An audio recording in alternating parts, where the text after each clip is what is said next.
इतिहास केवल एक अध्ययन का विषय नहीं होता है, वो एक प्रेरणा होती है। गलतियों के परिमार्जन का और गौरवशाली क्षणों से प्रेरणा ग्रहण करने का एक संकल्प होता है। और विभाजन की त्रासदी हम सबको इन्हीं बातों की ओर ध्यान आकर्षित करती है। आखिर क्या कारण था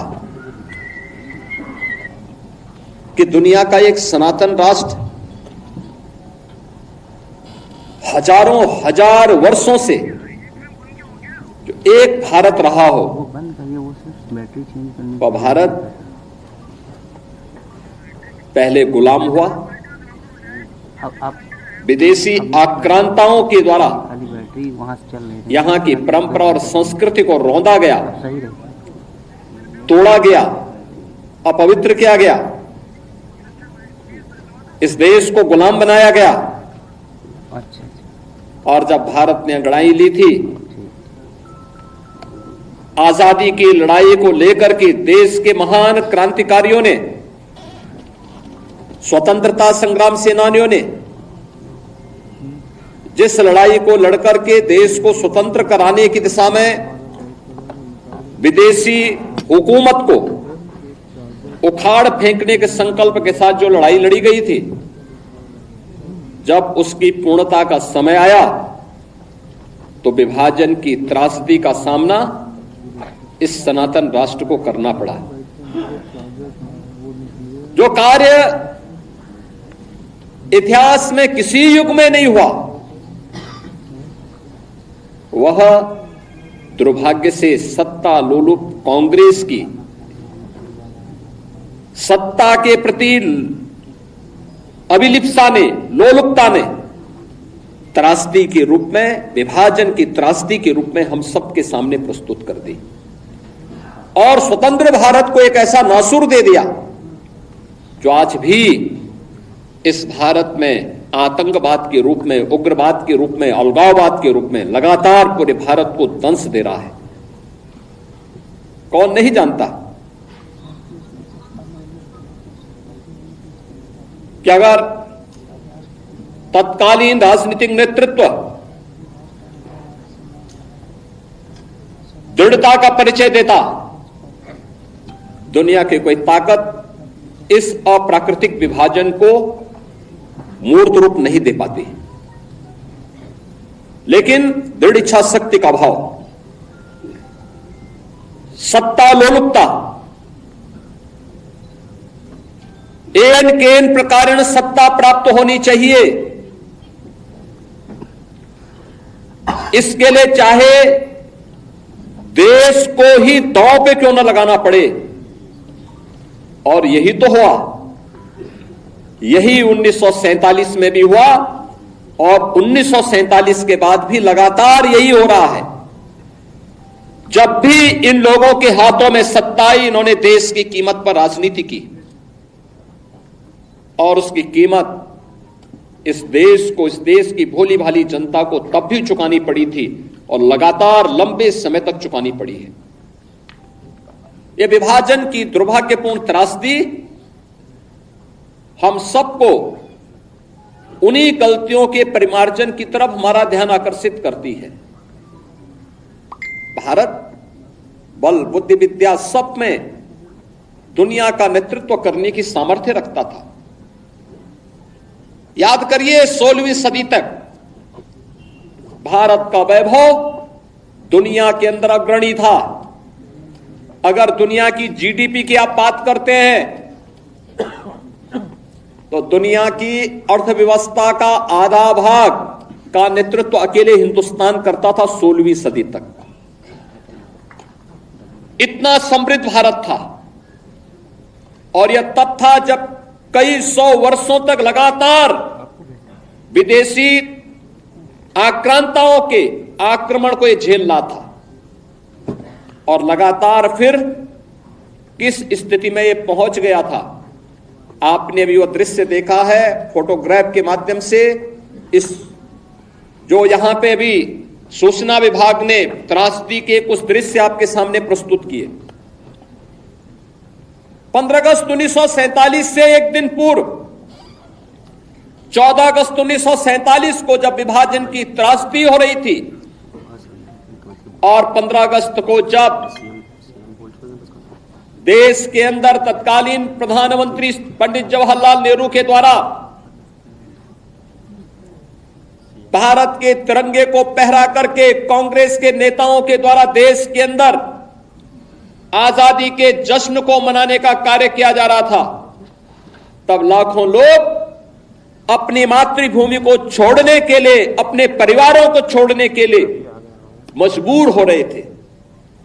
किस प्रकार की यातनाएं उन पे पड़ रही थी, किस प्रकार का दृश्य था, किस प्रकार के मानवीय अत्याचार हो रहे थे, ये किसी से छुपा हुआ नहीं है। और ये दृश्य बहुत कुछ है, चित्र बहुत कुछ बोल देते हैं। यानी दुनिया का सबसे समृद्धतम देश 1947 तक आते आते एक दलित देश में बदल गया था। और वह दृश्य भी आपने देखा, वह दृश्य भी आपने देखा है। ये क्यों हुआ? क्या ये सच नहीं कि हमारी कुछ कमजोरियों ने आक्रांताओं को देश के अंदर आक्रमण करने के लिए एक स्पेस दिया? और जो गलतियां इतिहास के उन काले अध्यायों में हम सबके सामने कैद है, क्या वही गलतियां चुनाव के समय राजनीतिक नेतृत्व देश के अंदर इस प्रकार की गलतियां राजनीतिक दलों के द्वारा नहीं की जाती हैं? ये जाति के नाम पर विभाजन की त्रासदी तक पहुंचाने की एक कथा वही है जो पहले जातीयता के नाम पर होता था, जातिवाद के नाम पर होता था। आज वही कार्य, वही कृत्य, वही कारनामे राजनीतिक दलों के स्तर पर जातीयता का नग्न तांडव करके फिर उसी विभाजन की ओर ले जाने की कुछ सी चेष्टा की जा रही है। परिणाम क्या है? परिणाम आप सबके सामने फिर वही है। परिणाम फिर आपके सामने वही है। तिथि बदली है, लेकिन चेहरे बदले होंगे, लेकिन घटनाओं का स्वरूप उसी प्रकार का है जो 1947 में हुआ था। वही तो पाकिस्तान में आज भी हो रहा है। वही तो पूर्वी पाकिस्तान कहा जाने वाला आज का बांग्लादेश में वही तो हो रहा है। उस समय 10 लाख हिंदू एक साथ काटे गए थे, हिंदू सिख सभी थे, एक साथ काटे गए थे। और आज भी वही आगजनी, वही तोड़फोड़, वही लूटपाट, बहन और बेटियों के साथ वही अत्याचार, उसी प्रकार की त्रासदी का दृश्य आज भी हम सबके सामने है। और इस सब के बावजूद इस प्रकार के कार्यक्रमों को केवल एक औपचारिकता बना करके हम लोग केवल अपनी बात करने तक सीमित हो जाते हैं। आखिर कब इतिहास की इन गलतियों से हम सबक सीखेंगे? और आज मैं आप सबसे यही कहने के लिए आया हूं। हम आभारी हैं प्रधानमंत्री मोदी जी के, जिन्होंने इतिहास के इन काले अध्यायों से पर्दा उठा करके देश की जनता की आंखों को खोलने का काम किया है, देश का ध्यान आकर्षित किया है, इतिहास की इन गलतियों के परिमार्जन के लिए रास्ता बनाने का एक आह्वान हम सबका किया है। और उसी आह्वान के साथ जोड़ने के लिए मैं आप सबसे भी कहने के लिए आया हूं कि जो दृश्य 1947 में हुआ था, वही दृश्य तो आज बांग्लादेश के अंदर हम सबको देखने को मिल रहा है। 1.5 करोड़ हिंदू किस तरीके से बांग्लादेश के अंदर आज चिल्ला चिल्ला करके अपने आप को, अपनी अस्मिता को बचाने के लिए गुहार लगा रहे हैं। और दुनिया के मुंह सिले हुए कथित सेकुलरिस्ट भारत के अंदर भी इनके मुंह सिले हुए एक भी शब्द इनका नहीं निकल रहा है, क्योंकि उनको भय है कि अगर इन निरीह कमजोर लोगों के पक्ष में इन्होंने आवाज निकाली तो इनका वोट बैंक खिसक जाएगा। वोट बैंक की चिंता है, लेकिन मानवीय संवेदना इनकी मर चुकी है। मानवता के रक्षा के लिए इनके मुंह से एक भी शब्द नहीं निकलने वाला है, नहीं निकलेगा, क्योंकि इन्होंने आजादी के बाद लगातार उसी प्रकार की राजनीति को प्रेरित और प्रोत्साहित किया, उसको लेकर के आगे बढ़ते रहे। ये लगातार बांटो राज करो की उस राजनीति के तहत ये लोग देश के अंदर कार्य करते रहे। अंग्रेजों से सत्ता इन्होंने उस समय प्राप्त की। ये वास्तव में भारत की सत्ता का नेतृत्व नहीं कर रहे थे, बल्कि अंग्रेजों के ही, ब्रिटिशर के ही मानस पुत्रों के रूप में इन्होंने भारत की सत्ता को उस रूप में संचालन करना शुरू किया जैसे ब्रिटिशर इस देश के अंदर कर रहे थे। और आज उसी का दुष्परिणाम यह देश लगातार चुकाया है, अखंड हिंदुस्तान चुकाया है। लेकिन हमारा संकल्प है, महर्षि अरविंद ने जो 1947 के पहले घोषणा की थी, आजादी की देश की विभाजन की त्रासदी आजादी के मिलने के बाद अक्सर उन्होंने इस बारे में अपनी चिंता व्यक्त भी की और उन्होंने इस बात को कहा था कि आध्यात्मिक जगत में पाकिस्तान कोई वास्तविकता नहीं है, या तो उसका भारत में विलय होगा या पाकिस्तान इतिहास से समाप्त होगा, हमेशा के लिए समाप्त होगा।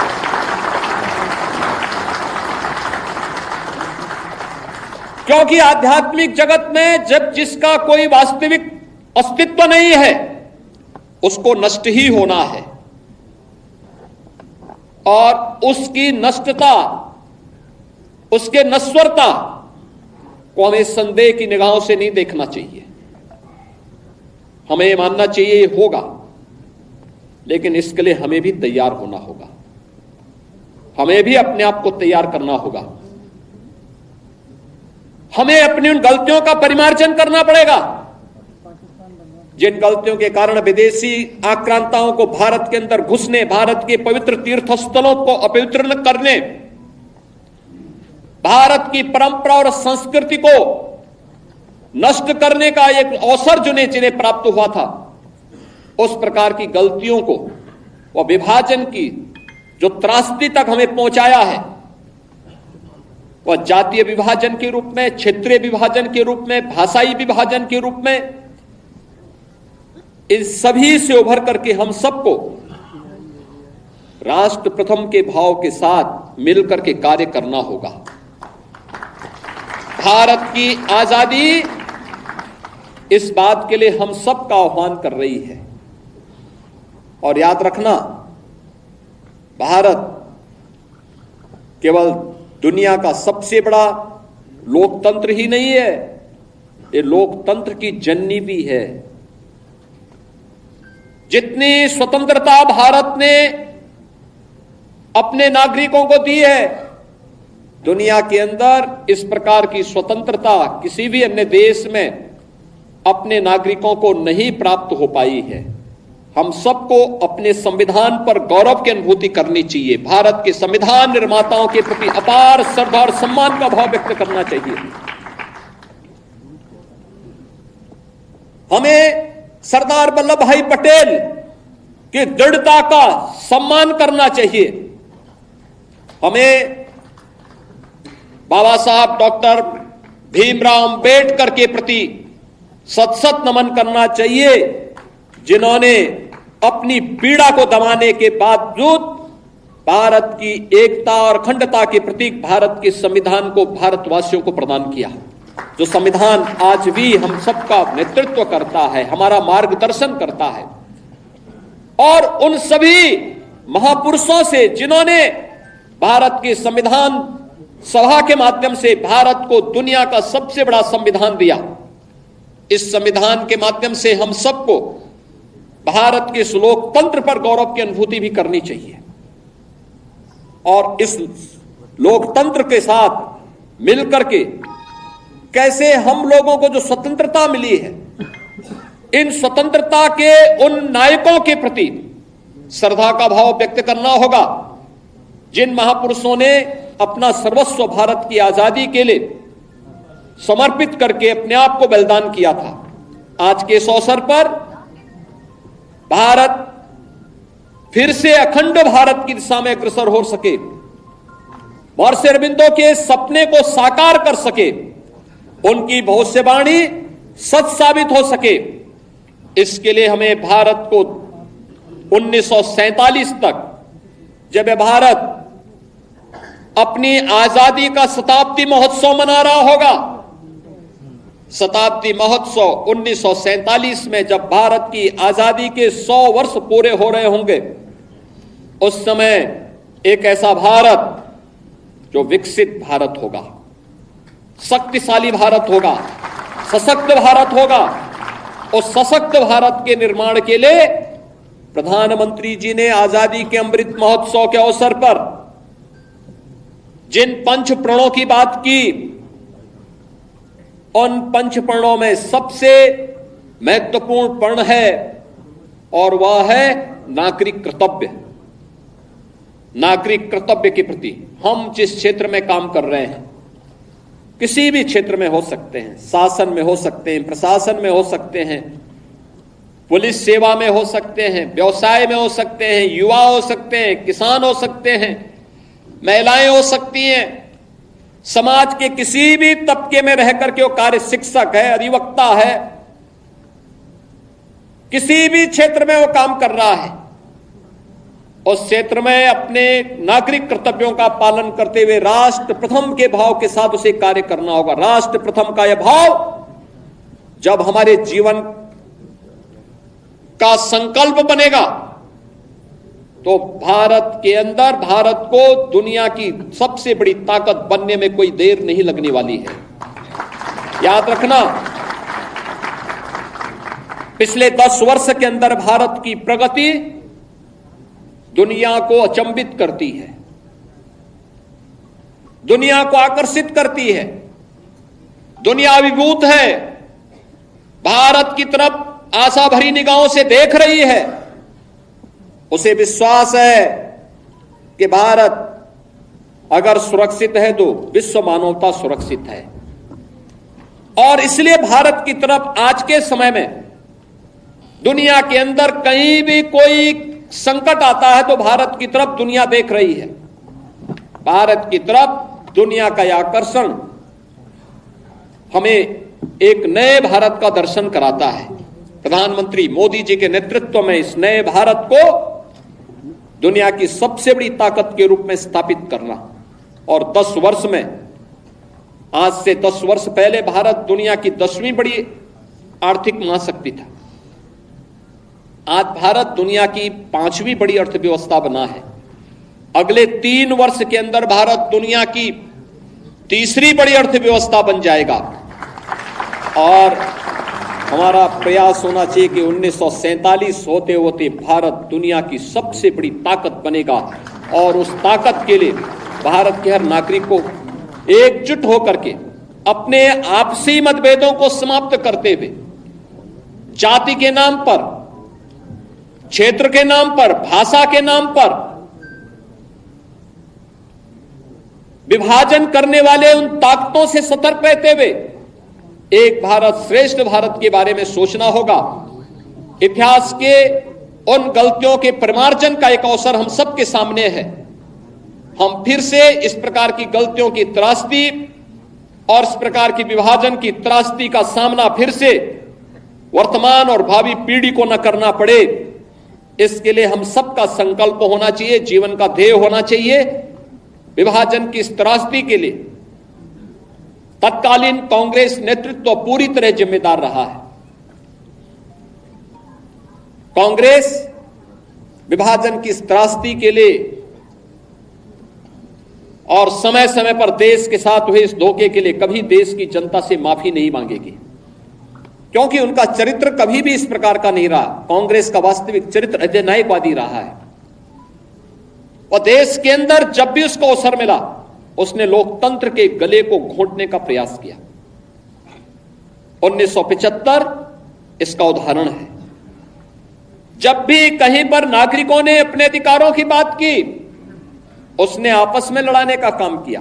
देश के अंदर भाषाई विवाद, देश के अंदर क्षेत्रीय विवाद, देश के अंदर सनातन राष्ट्र में हिंदू और सिखों को आपस में लड़ाने का कार्य, ऐसे तमाम ऐसे पाप हैं इनके, जिन पापों की कभी माफी नहीं दी जा सकती है। और इसलिए हमें इस प्रकार के लोगों से सावधान रहते हुए फिर कहीं भी कोई ऐसी स्थिति ना आने पाए जो देश के वर्तमान और भावी पीढ़ी के सामने इस प्रकार की दुर्भाग्यपूर्ण त्रासदी की स्थिति पैदा करे। इसके लिए हम सबके जीवन का इस संकल्प होना चाहिए, हम इसके लिए परिमार्जन करने की दिशा में आगे बढ़ सकें। मैं धन्यवाद दूंगा उन वक्ताओं को जिन्होंने अपनी बातों को यहां पे रखा, और खासतौर पर सरदार निर्मल सिंह ने बहुत अच्छे ढंग से उन्होंने एक बात भी यहां पे रखी कि त्रासदी किस प्रकार की थी। हमारी लखनऊ की पूर्व मेयर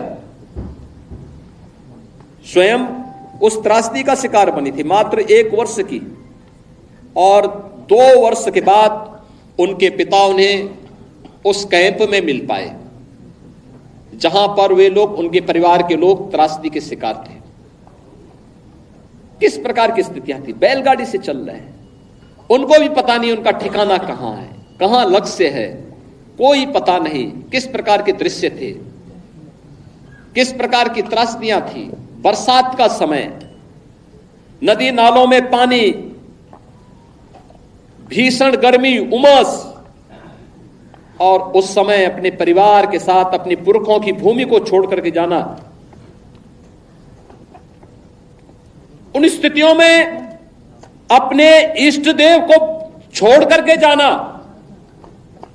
किस प्रकार का दृश्य रहा होगा, आज भी हम देख सकते हैं।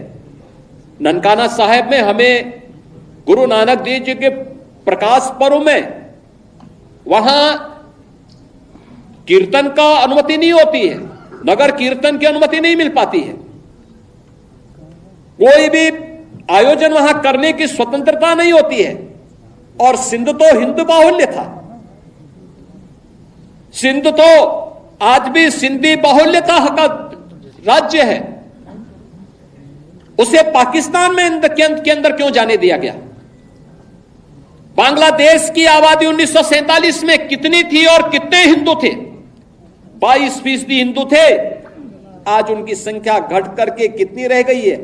7 से 8% रह गई है। उसमें भी आपने अभी 1 सप्ताह पहले बांग्लादेश के हिंदुओं के उस प्रदर्शन को देखा होगा जो चटगांव में वहां के हिंदुओं ने किया था। लाखों हिंदू जुट करके वहां पर अपनी बातों के लिए दुनिया के सामने गुहार लगा रहे थे। मैं धन्यवाद दूंगा, मैं अभिनंदन करूंगा उन हिंदुओं का जिन्होंने इतना साहस किया है कि पाकिस्तान के अंदर रहकर, बांग्लादेश के अंदर रह करके भी उन नरपिशाचों के सामने उन्होंने अपनी प्रवाह के बगैर अपनी वर्तमान और भावी पीढ़ी को बचाने के लिए सड़कों पर उतर करके दुनिया को उसका वास्तविक चेहरा दिखाया है। और मुझे लगता है हमारी सबकी सहानुभूति उन हिंदुओं के साथ में होनी चाहिए, उन पीड़ितों के साथ होनी चाहिए जो बांग्लादेश के अंदर अमानवीय अत्याचार के शिकार वर्तमान में हो रहे हैं। और मैं आप सबसे यही कहूंगा कि हमें इस मजहबी उन्माद से देश को भी और दुनिया को भी बचाने के लिए आह्वान करना होगा। और मुझे लगता है कि ये मजहबी उन्माद एकता के माध्यम से ही परास्त होगा। महर्षि अरविंदो का अखंड भारत का सपना इसका समाधान होगा। आज के इस अवसर पर मैं विभाजन की त्रासदी के शिकार परिवारों के परिवारजनों के प्रति अपनी संवेदना व्यक्त करता हूं। जिन लोगों ने अपने परिवारजनों को खोया है, उस समय खोया था, उन सब के प्रति मैं विनम्र श्रद्धांजलि अर्पित करता हूं और विश्वास करता हूं कि विभाजन की इस त्रासदी से हम कुछ सबक लेकर के आने वाली भावी पीढ़ी के सामने इस प्रकार की त्रासदी न होने पाए, इसके लिए संकल्पित होंगे। धन्यवाद। जय हिंद।